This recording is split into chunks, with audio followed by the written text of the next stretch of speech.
Sebelum memulai video, perkenalkan nama saya Gloria Angelina Liberty, NIM 20104171332, kelas A1 Manajemen, mata kuliah Manajemen Operasional. Tujuan saya membuat video ini adalah untuk memenuhi tugas ujian akhir semester mata kuliah Manajemen Operasional dengan dosen Bapak Adi Mursalim. Soal pertama, dalam strategi operasional ada 10 keputusan operasional yang mendukung strategi operasi perusahaan. Jelaskan minimal 3 strategi operasional dan contoh aplikasinya pada bisnis. Pertama, perancangan barang dan jasa adalah menetapkan sebagian besar proses transportasi yang akan dilakukan. Contoh aplikasinya dalam bisnis yaitu yang pertama mengembangkan inovasi untuk menentukan selera konsumen dan kebutuhan konsumen. Yang kedua, memiliki pabrik yang besar dan mengutamakan keamanan pangan, ketaatan terhadap peraturan, dan komitmen manajemen terhadap keamanan produk jasa yang akan dihasilkan. Yang ketiga, produksi disesuaikan dengan tingkat permintaan dari pasar. Contoh yang kedua yaitu kualitas, yaitu ekspektasi pelanggan terhadap kualitas harus ditetapkan. Peraturan dan prosedur dilakukan untuk mengidentifikasi serta mencapai standar kualitas produk tersebut. Contoh aplikasinya dalam bisnis yaitu menggunakan bahan baku yang berstandar mutu dan kualitas terbaik. Yang ketiga, perancangan proses dan kapasitas. Keputusan proses yang diambil membuat manajemen mengambil komitmen dalam hal teknologi, kualitas, pengguna sumber daya manusia, dan pemeliharaan yang spesifik. Contoh aplikasinya dalam bisnis yaitu memiliki ribuan macam produk dan unit produk, menghasilkan produk yang berkualitas dengan dampak rendah ke lingkungan, dan perbaikan kemasan dan desain produk secara berkala. Selanjutnya, pemulihan lokasi. Artinya keputusan organisasi manufaktur dan jasa menentukan kesuksesan perusahaan.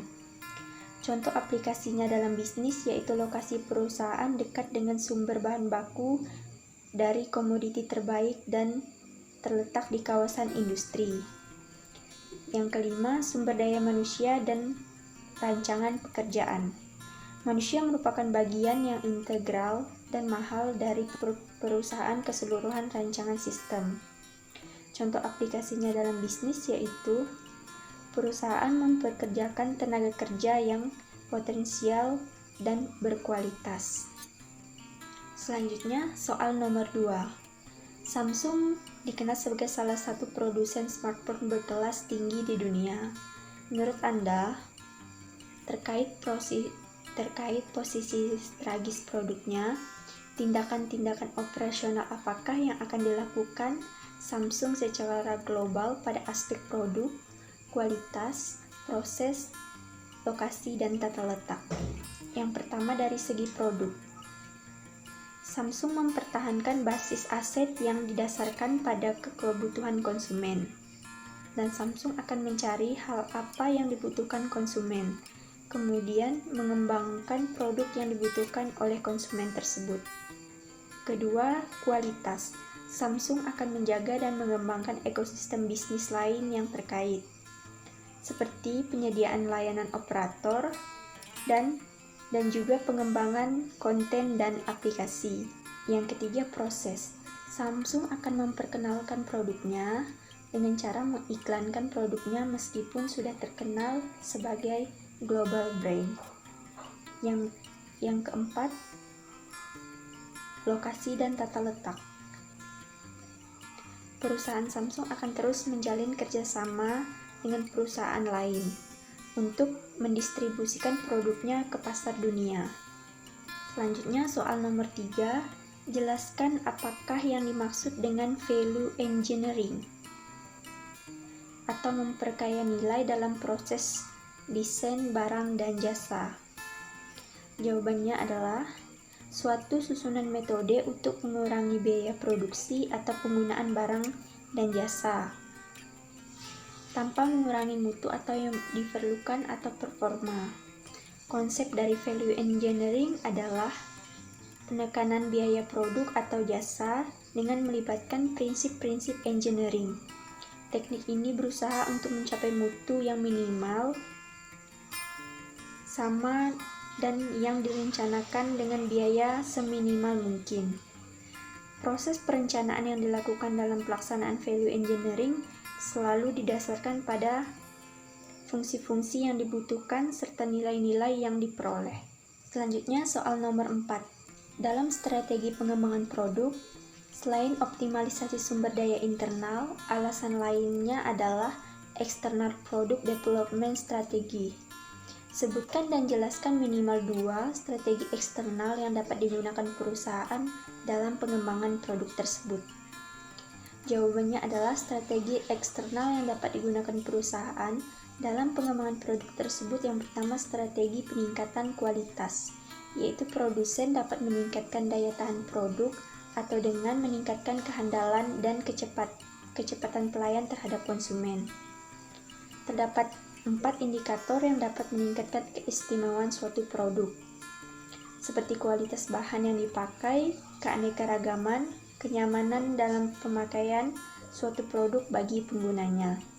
Strategi yang kedua yaitu strategi peningkatan gaya produk, yaitu produsen bisa meningkatkan nilai suatu produk dari segi pemilihan warna pada produk tersebut, rancangan atau desain yang menarik, dan yang terakhir adalah dan kemasan yang dapat memberi nilai tambah bagi produk tersebut. Soal nomor 5 yaitu sebuah perusahaan produsen minuman tradisional di Surabaya sedang menganalisis berbagai biaya dalam berbagai kegiatan operasional mereka terkait kualitas produk. Dari hasil analisis, mereka menemukan sejumlah fakta. Sering terjadi barang retur atau dikembalikan dari distributor karena kardus rusak dan kemasan minuman pecah. Perusahaan belum menerapkan diagram kendali pada salah satu mesin pengisian minuman. Karyawan sering menumpuk kardus terlalu tinggi atau melebihi jumlah yang diizinkan sehingga beberapa kali terjatuh dari tumpukan dan merusak suatu produk. 3. Karyawan baru sering melakukan kesalahan pengoperasian mesin pengisian minuman. Berdasarkan informasi-informasi di atas, A. Klarifikasi jenis-jenis biaya kualitas pada fakta-fakta di atas. B. Apa saja yang dapat dilakukan perusahaan untuk mengurangi biaya kualitas pada setiap fakta tersebut? A. Klarifikasi jenis biaya dalam pengambilan keputusan. Biaya yang beda di bawah tindakan alternatif atau biaya yang merujuk pada biaya yang mempengaruhi keputusan penjualan minuman. Adanya biaya standarisasi yang sudah ditentukan pada harga dan pertimbangan yang masuk akan berdasarkan kualitas suatu minuman yang diharapkan para distributor. Seperti pengalaman saat minuman yang berdus rusak dan yang pecah. Dan harus dihitung dengan jumlah yang sudah dianggarkan agar tidak bisa terjadi lagi segala bentuk kerugian yang diperhitungkan. Yang B, yang dapat dilakukan perusahaan untuk mengurangi biaya kualitas pada setiap fakta tersebut, yaitu pertama-tama untuk perusahaan bisa membuat akurasi dari data biaya yang dikeluarkan untuk kerugian setiap produksi minuman yang gagal atau rusak, agar pembiayaan kekurangan atau kerugian jelas dan tidak samar untuk membangkitkan dan memperbaiki selanjutnya. Selanjutnya pentingnya sehingga perusahaan sendiri bisa memiliki dan menimbang terkait perkembangan keuangan dari kasus yang sebenarnya sudah cukup merugikan pihak perusahaan, dan pihak perusahaan bisa dijadikan evaluasi bersama para pelaku kerja. Untuk mengurangi biaya selanjutnya, perusahaan dapat mengadakan pembagian tenaga kerja dari mesin yang sedang rusak, dapat mengisi untuk pengecekan ulang minuman-minuman yang sudah dikemas. berikan komisi atau anggaran untuk para karyawan mencapai target dan kerja yang sesuai agar segala sesuatu yang sudah diproduksi dan biaya yang sudah dikeluarkan tidak hanya terfokus untuk banyaknya kerugian. Dengan pengembalian barang retur, dapat dilihat segala kesalahan yang dari tenaga kerja langsung atau produksi yang kurang baik, sehingga kualitas dari minuman pun dapat terseret sekalipun perusahaan terkenal. Atau solusi pengurangan karyawan produksi untuk mengacu lebih fokus pada karyawan yang sedikit untuk mengerjakan minuman-minuman dan pastinya harus ada biaya tambahan dan komisi. Soal nomor 6. Starbucks merupakan salah satu brand kopi terkenal di dunia dan sudah meraja pasar global. Namun ternyata Starbucks harus menutup banyak outletnya di Australia karena kurang diminati oleh masyarakat Australia. Alasan utamanya adalah Starbucks banyak menjajakan minuman dengan rasa manis seperti latte, coklat maupun frappuccino. Sedangkan masyarakat Australia tidak menyukainya. Menurut Anda, mengapa strategi lokasi sangat-sangat penting bagi perusahaan? Dan berdasarkan kasus Starbucks, faktor apakah yang menjadi penentu lokasi perusahaan? Jelaskan pendapat Anda. Jawaban, strategi lokasi sangat penting sebab dengan lokasi yang strategis, perusahaan dapat memperbesar peluang demi mendapatkan konsumen. Sebaliknya, apabila lokasi usaha kurang bagus, maka penjualan pun nantinya kurang maksimal. Cara memilih atau menentukan tempat suatu usaha yang strategis akan mempengaruhi kesuksesan dari bisnis yang akan dilaksanakan. Dan dalam kasus Starbucks di Australia, Starbucks tidak mampu menyesuaikan bisnisnya dengan lingkungan di sekitar Australia. Starbucks dinilai terlalu agresif untuk mendirikan pasarnya dengan sangat cepat tanpa memperhitungkan bagaimana mengintegrasikan model bisnisnya dengan pasar Australia. Tidak ada kesempatan bagi pasar Australia untuk membangun selera dengan Starbucks. Namun, Starbucks tetap gencar membuka kedai baru, sehingga pasar Australia merasa tidak ada yang istimewa dengan Starbucks, karena istilahnya Starbucks selalu ada, sehingga tidak terasa eksklusif bagi pasar Australia untuk relasi yang bagus dengannya. Soal nomor 7, silakan buka link dan tonton hingga selesai. Siapa pembicara dalam video tersebut? Apakah judul video yang Anda tonton? Jelaskan isi dari video yang Anda tonton. Uraikan jawaban Anda dengan baik. Jawaban, pembicara dalam video tersebut adalah Dr. Insinyur Adi Djoko Guritno, MSIE. Judul video, Manajemen Operasional, Optimalisasi Manajemen Operasi, dan Manajemen Rantai Pasok. Isi videonya adalah mengenal supply chain management, bagaimana bisnis di Indonesia dan kegiatan ekspor impor di Indonesia. Dari diagram video tersebut, bisnis di Indonesia kurang dari 10% yang sahamnya dimiliki oleh publik. Oleh sebab itu, perlu ditingkatkannya transparansi kontrol sistem oleh publik, karena bisnis yang baik adalah bisnis yang bisa dipertanggungjawabkan. Ada 2 teori dasar dalam manajemen operasi. Pertama, Theory of Sweet Event Flow.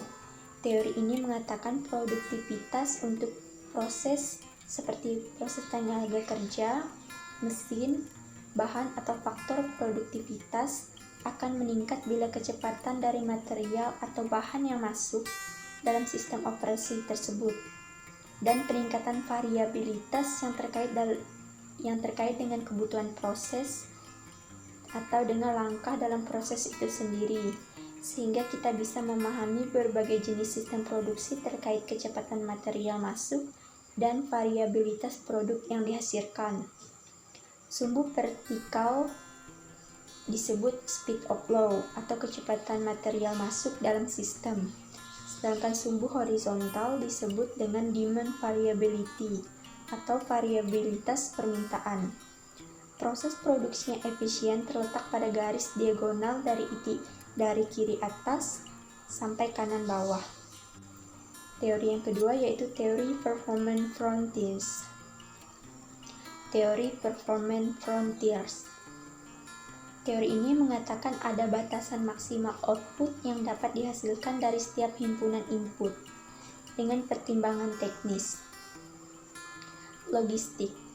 Logistik merupakan perpindahan barang antara satu titik ke titik konsumsi yang lain untuk memenuhi kebutuhan konsumen. Kenapa manajemen rantai pasok penting? Yaitu karena bila pelaku logistik berasal dari entitas bisnis yang berbeda, sehingga perlu dikelola agar berurutan bagaimana produksi sampai kepada konsumen akhir. Tujuan rantai pasok adalah efek efisiensi untuk memaksimalkan nilai keuntungan kepada pelanggan, memperkuat kolaborasi demi pertumbuhan bisnis yang sehat, mulai dari corporate, pabrik, distribusi, dan customer care. Masalah rantai pasok yang sering terjadi adalah adanya permasalahan biaya dalam pengiriman produk dari satu tempat ke tempat lainnya.